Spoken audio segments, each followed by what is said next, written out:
Anyong mga kabusan, ako nga pala si Glenn. For today's video ay andito nga kami sa may Nampudong at bumili nga ako dito ng mga tape na gagamitin ko sa aking balikbayan box. Dahil may sobra pa naman akong tape sa bahay kaya 6 lang pala ang kinuha ko dito para sa dalawang balikbayan box.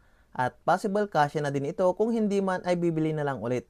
Mura nga lang itong nabili kong tape kasi 2,001 lang ang bawat isa nito at makapal na at matatagpuan nga lang ito sa may Gokje Market dito sa may mga bilihan ng mga souvenirs. Dito naman sa may kabilang kanto, mayroong mga bilihan ng mga iba't ibang towel, may maliit para sa mukha, may pang shower at iba pa. Kaya bumili nga din dito si Jericho Rabal ng kanyang towel. Kapag andito nga kayo sa may Nampudong Street o kaya Passion Street, tumbukin nyo lang itong Gokje Market, madami kayong makikita dito ng mga murang pampasalubong o kaya kagamitan katulad na lang ng mga tools. Dito kasi ako nagkakanvas kapag mayroon akong gustong bilhin katulad ng mini chainsaw, welding machine, o kaya i-compare ko naman sa may online.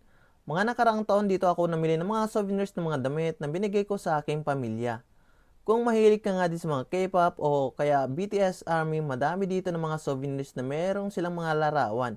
At nakabili na nga din ako dati dito. Habang naglalakad nga kami, nakita ko naman itong cute na aso. Napakaliit, ang sarap siguro itong alagaan. Hindi nga lang ako yung natutuwa dito, pati yung mga Koreana. Kung mahilig ka nga din sa mga ukay-ukay, madami din dito sa aming mga dinadaanan. Parang style divisoria nga din itong lugar dahil sa madaming mga nagtitinda na halos dikit-dikit na nga din. Meron nga ding bago dito, itong walnut cakes and coffee. Mukhang masarap at madami namang bumibili. Pero dahil hindi naman tayo bibili, makisyoso lang tayo tignan ng mas malapitan. Naks dawan. Medyo crowded lang din dito kapag nagawi ka sa may street foods. Parang sa atin sa Pinas lang din, dinudumog at mga pagkain na patok sa masa.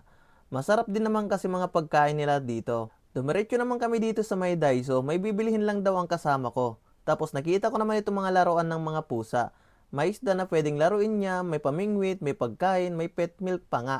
Diba? Napakagaling. Binibigyang halaga talaga dito ang mga hayop. Sa atin, pag pusa na, tira lang ang binibigay at mga tinik ng isda. Dito sa Korea, binibilihan talaga ng mga pagkain kahit pusang gala pa yan. Paggamit sa bahay, madalas dito nga kami namimili kasi mura na at marami din pagpipilihan. At dahil nagugutom na nga kami, kaya nagmerienda lang din kami dito sa may BFS Square ng tteokbokki at saka mandu o kaya dumplings. Ito talaga yung hindi namin pinapalampas kapag nagagawi kami dito sa may Nampudong. Masarap talaga kasi at ma-enjoy mo din naman talagang kumain dito. Pagkatapos namin kumain dahil mauhaw ka naman, merong siyo sa side nito kaya bumili lang kami dito ng Coke. At saka dumiretso naman kami dito sa may top 10. Mapapalaban na naman ang ating mga kaperahan dito dahil summer na, kailangan na namang bumili ng mga damit pang summer dahil sobrang init at lagkit nga din dito. Naiuwi ko kasi last bakasyon yung mga pang summer ko dati. Tamang-tama hanggang July 25 nga sila nakasale dito sa may top 10. Lumabas na nga ako dito pagkabayad at ninantay ko naman dito si Jericho Rabal. Alas 8 na nga din ito pero maliwanag pa. Kaya bago umuwi at tatawid papunta sa may sakayan, kumain nga muna kami dito sa may loteria ng burger. So hanggang dito na lang. See you sa next vlog. Annyeong!